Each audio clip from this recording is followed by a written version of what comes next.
Taking care of a loved one can pull a lot out of you, and it did. Drenched, tired. I felt as though I had nowhere else to turn. My brother, when I brought him home from coastal rehab, that's the first time I ever dealt with somebody with Alzheimer's and dementia. It takes 4 people to handle him because that's the condition that he was in. To work with somebody like him, you have to have a lot of love and a lot of patience. In the fall of 1981, my family and I were told that my husband probably had Alzheimer's disease and for the rest of his life would need 24-hour-a-day care. At that time, there was no training, no printed material, very little information on how to deal with dementia patients. It was just an unknown blessing when a member of my church said, "Have you looked at Elderhaus?" And I said, "What is that?" As a teenager, I had to take care of my grandmother, and it was more than a notion for a teenager. I actually went to college to escape that duty, and she died while I was in college. I left and went to DC and had a job and realized that I didn't want to do what I was doing for the rest of my life. I moved back to Wilmington to start Elderhaus. And we started at St. James Church through the help of Judge and Mrs. Fox.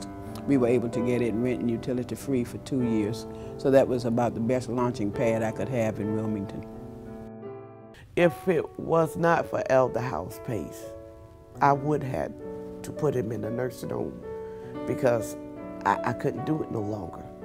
Regardless of how much I love him, my body was just tired. It's tired.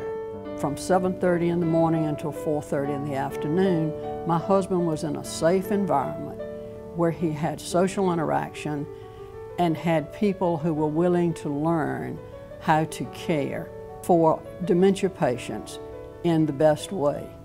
You need that daycare center for your loved one and also for yourself, so that the loved one can be involved in social interaction with several people, and so that you can have some time away and regenerate yourself to be able to give the very best care when your loved one is at home.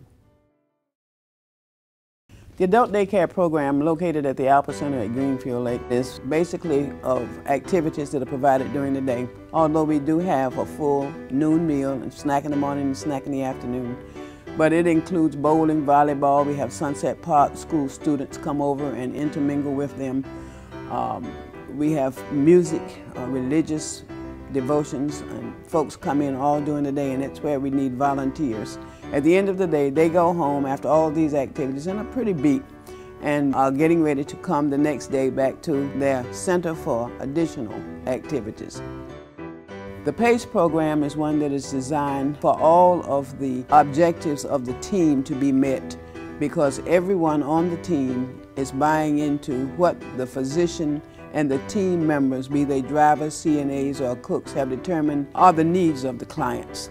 The PACE program uses the Adult Day Health Program as a core, but it provides 24-hour care if needed in the home through contractual arrangements with other providers. Parts of the PACE program that are not available at the Adult Day Care and Adult Day Health Program include occupational, speech, and physical therapy, among other things. There is a nutritionist who, for both programs, determines what is the proper amount and proper types of foods for them to eat. But there is a full clinic at the PACE program with several exam rooms, and these people are monitoring the health of the participants all day long because there are changes that often occur during the day. That sounds pretty good. Medications are provided free of charge if they are a Medicaid client. One does not have to pay for any medications at all. Elderhaus is fortunate to be able to have a fleet of vehicles to provide transportation and have an extensive transportation program for PACE and a little more limited transportation program for adult day care because many of their caregivers bring them in. Our families think we are heroes. We actually think they are heroes because they have decided to try to keep their folks at home and out of institutions as long as possible. We think they are special people, and because of that, our staff is dedicating their lives to taking care of these people's family members. So we are indebted and honored to have served as many people as we have. They went beyond what I had expected them to do. Words is not enough to thank them for what they have did for him. I just thank God for them. We were so pleased that the wonderful staff at Elderhaus and I together had this opportunity for 4 years to have on-the-job training and learning how to deal appropriately and lovingly with dementia patients. And for that, we will always be grateful.